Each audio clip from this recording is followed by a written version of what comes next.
자, 두 번째 Q&A로 이어가 보겠습니다. 자, 3개월 정도 남았죠? 이 서울시장 보궐선거 관련 이야기입니다.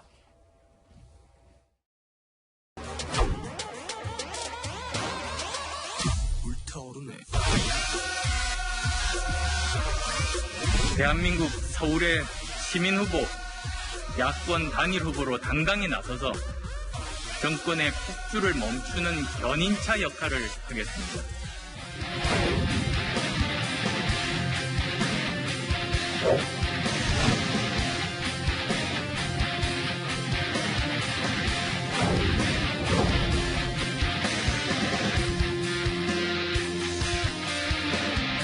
나한테는 물어보지 말아요. 저는 상대방 일단 나를 만났다는 사람한테 물어보는 거예요. 앞으로 만날 일 없어요.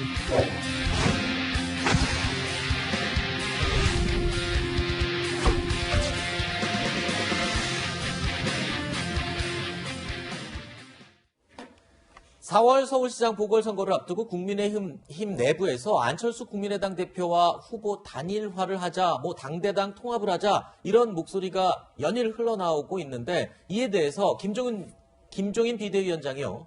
콩가루 될 상황이다. 이러다가 콩가루 된다. 라면서 경로를 했다는 후문이 나옵니다. 이뿐만 아니라 최근에 조건부 출마 선언했던 이 오세훈 전 서울시장을 향해서도 한마디 쓴소리를 했는데 지난주에 김태현 변호사가 했던 얘기랑 똑같은 얘기를 했어요. 정치인의 메시지는 좀 간결해야 되는데 이런 출마가 어딨냐 이렇게 지적을 했네요. 오세훈 시장에 대한 거는 오세훈 전 시장의 죄송한 말씀이지만 오세훈 시장 본인을 제외하고 대부분의 아마 정치 평론가들을 이제 정치인들이 저런 식의 어떤 비판을 했을 거기 때문에 제 얘기랑 김종인 위원장이랑 비슷하다는 큰 의미 있는 건 아니고 아마 그날 그렇게 얘기를 하셨는데 아주 비슷하게 말씀을 같이 하신 근데 거예요. 아마 여기 계신 이두하 변호사님하고 같은 님도 그런 생각 하실 거예요. 네. 아니 그런데 김종인 비대위원장이 요즘 왜 이렇게 군기를 잡는 거예요? 근데 이제 제가 김종인 비대위원장이라도 저렇게밖에 할 수 없죠 지금 상황은. 그렇죠? 그러니까 이 단일화라는 거는 큰 힘싸움이 있어요. 그러니까 야권의 단일 후보가 2번을 달고 나가느냐 4번을 달고 나가느냐 이건 굉장히 중요한 문제거든요. 왜? 이번 서울시장 선거에서 야권이 이기든 지든 간에 이 선거 끝나면 어떤 형태로든지 정계 개편, 그 소규모든 중규모든 있을 수밖에 없습니다. 바로 대선 국면이니까요. 그럼 결국 누가 이제 주도권을 잡느냐 해서 기호 2번 달고 나가느냐 4번 달고 나가느냐 야권 단일화 이거 굉장히 중요한 거거든요. 단일화 안 되면 거의 필패로 가는 거고요. 그럼 주도권 싸움이 있는 상황에서 지금 어쨌든 안철수 국민의당 대표가 먼저 치고 나가면서 컨벤셔널 걸 톡톡히 누리고 있습니다. 그리고 야권의 후보들은 아직까지 그 정도는 아니에요. 두 번째로 치고 나갔던 오세훈 전 시장이 굉장히 이상한 출마 선언을 하면서 컨벤셔널과 못 누립니다, 지금. 그러면 야권의 수장인 국민의힘의 수장인 김종인 비대위원장 입장에서 보면 당내 후보를 어떻게 해서 먼저 메이킹을 해야 됩니다. 그래서 나중에 단일화를 했을 때 설사 안철수 대표로 단일화가 된다 하더라도 국민의힘이 힘을 가질 수 있는 것이거든요. 지금 만약에 안 대표님 제발 우리 당으로 들어오셔가지고 우리 당의 통합 후보 2번이 돼주십시오 이렇게 하기 시작하면요. 이건 국민의 입장에서는 안철수 대표한테 끌려갈 수밖에 없다라는 거죠. 그렇기 때문에 아마 김종인 비대위원장은 전략적으로도 저런 발언을 하는 것이 지금 타이밍에서는 가장 적절하다라고 저는 보는 거죠. 아니 김종인 비대위원장이 심지어 라디오 인터뷰에서는요 안철수 대표에 대해서 이런 이야기까지 했습니다. 들어보실까요? 누가 자기 단일 후보로 만들어주지도 않았는데 스스로가 단일 후보라고 얘기를 한 거 아니에요.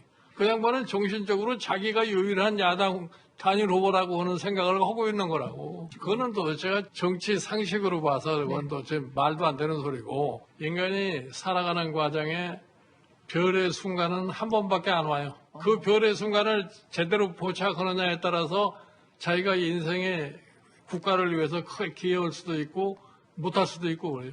그거는 본인 스스로가 결심을 했을 거니까 내가 그거에 대해서 구체적으로 얘기는 안 합니다.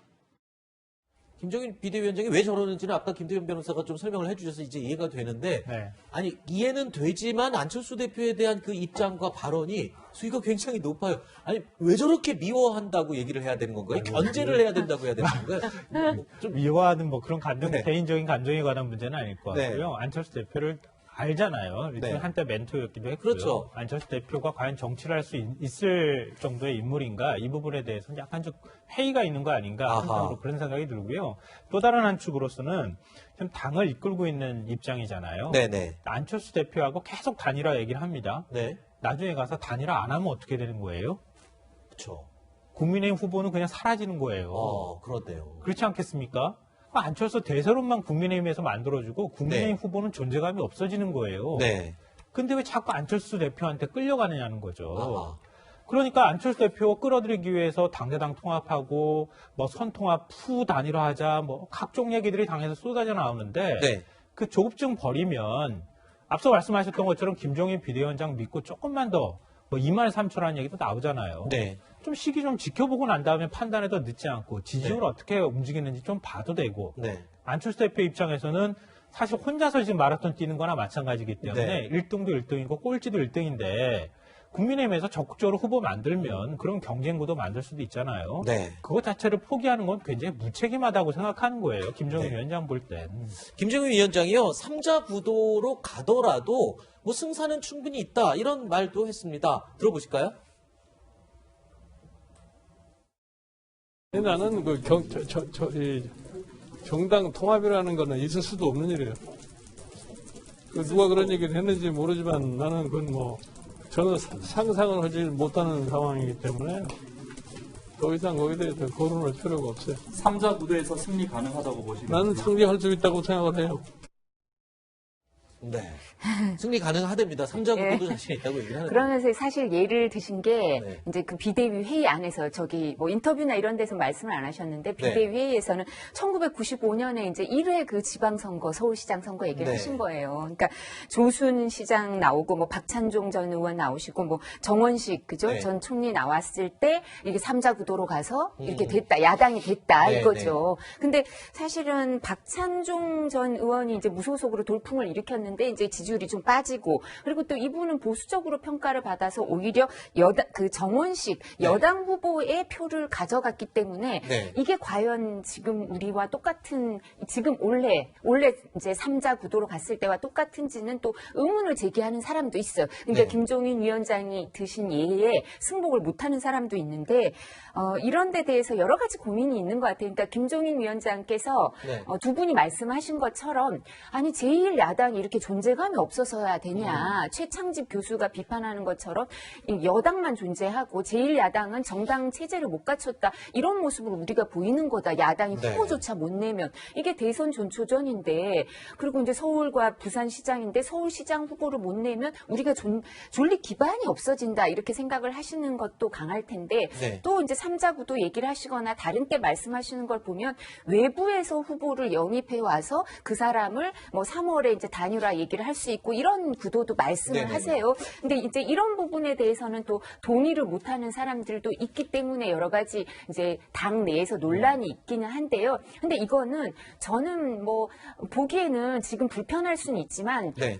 국민들의 염원과 압박이 있으면 정리가 될 수 있는 문제라고 생각을 하고요. 그리고 야당이 이렇게 관심을 국민들한테 받는 거는 바람직할 텐데 너무 지나치지 않으면 네. 단일화 과정에 꼭 필요한 일이 아닐까 싶습니다. 알겠습니다. 자, 그리고 이제 안철수 대표 행보를 잠깐 살펴보면은 독자 행보를 지금 강화하고 있습니다. 이런 가운데 어제는 김동길 연세대 명예교수를 만나고 또 오늘은 한 절에서 홍준표 전 대표를 만났다라고 합니다. 이 두 사람은 물론 이 우연히 만났다라고 얘기를 하는데 홍준표와 안철수 이 두 사람이 만약에 합친다 그러면 어떤 이해관계로 합쳐지게 되는 겁니까? 관계가. 정치인들이 어떤 자리에서 우연히 만난 게 정말 우연인지 모르겠어요. 아예 우연 아니겠죠. 본인들은 우연일 수 있지만 물밑은 작업이 있었을 가능성이 그렇죠. 제할 수 예, 없다. 뭐 그 정도만 정리합시다. 근데 어쨌든 대구의 한 절에서 우연히 만났다는 거예요. 근데 지금 보시면은 안철수 대표의 이제 발을 좀 보세요.